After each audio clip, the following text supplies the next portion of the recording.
Balance the chemical equation, यानी निम्न रासायनिक समीकरण को संतुलित करना है। तो ये तो हम इस फॉर्म में देख रहे हैं कि अनबैलेंस फॉर्म में है, तो इसको हमको बैलेंस करना पड़ेगा।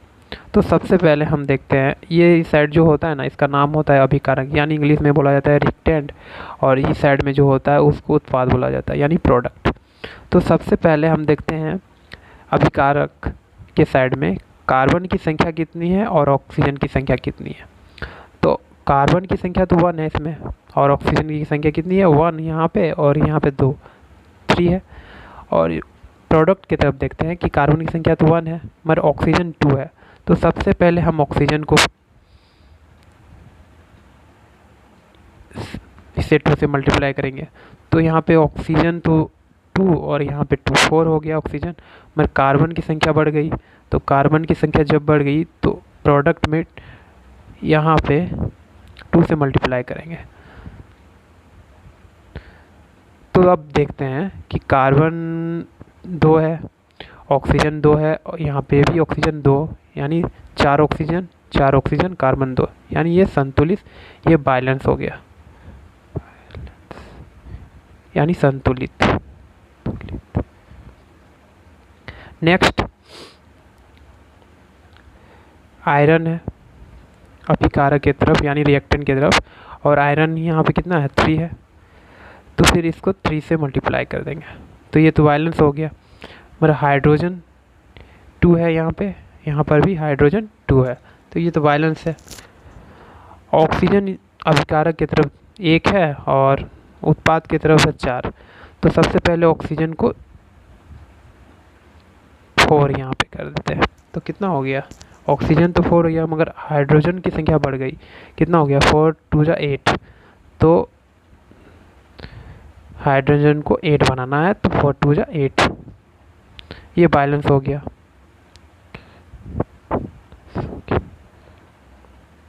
थर्ड क्या है, अभिकारक की तरफ सोडियम की संख्या कितनी है 1, और उत्पाद की तरफ 2, तो सोडियम को संतुलित करना है, तो सोडियम को संतुलित करेंगे तो 2 तो जो देना पड़ेगा, मल्टीप्लाई करना ही पड़ेगा।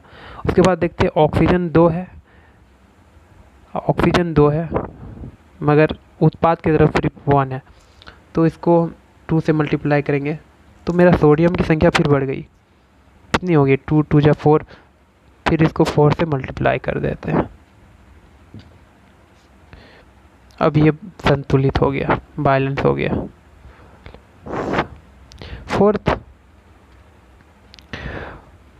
फोर्थ में अभिकारक की तरफ मैग्नीशियम 1 है, उत्पाद की तरफ सिर्फ 1 है, ये तो बैलेंस है। मगर यहाँ पे ऑक्सीजन 2 है, हाइड्रोजन भी 2 है, और यहाँ 1 हाइड्रोजन, 3 हाइड्रोजन हो गया। क्लोरीन तो 1 है मगर यहाँ क्लोरीन कितना है 2 है, और यहाँ हाइड्रोजन 2 है, तो सबसे पहले हम क्लोरीन को संतुलित करते हैं। तो क्लोरीन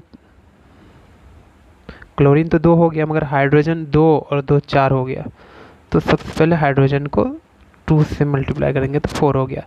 तो ऑक्सीजन कितना हो गया 2, यहाँ पर भी है ऑक्सीजन 2, 4 है हाइड्रोजन, और मैग्नीशियम कितना है 1, यहाँ पर भी 1 है, क्लोरीन 2, तो क्लोरीन 2, परफेक्ट, ये बैलेंस हो गया। फिफ्थ क्या है, आयरन अभिकारक के साइड में आयरन कितने हैं 1, और उत्पाद में कितना है 2, तो सबसे पहले हम आयरन को संतुलित करते हैं। तो आयरन को संतुलित किए तो 2 2 संतुलित हो गया। फिर देखते हैं ऑक्सीजन कितनी है 2, यहाँ पे 3 है, तो हम इसको 2 से मल्टीप्लाई करेंगे, तो कितना हो गया 3 2 जा 6 हो गया। तो आयरन कितना हो गया 4, तो यहाँ 4 से मल्टीप्लाई कर दें।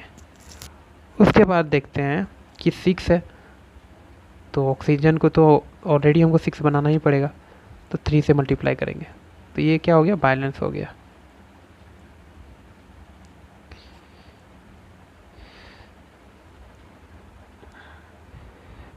यदि वीडियो अच्छा लगा तो लाइक कमेंट और सब्सक्राइब करें।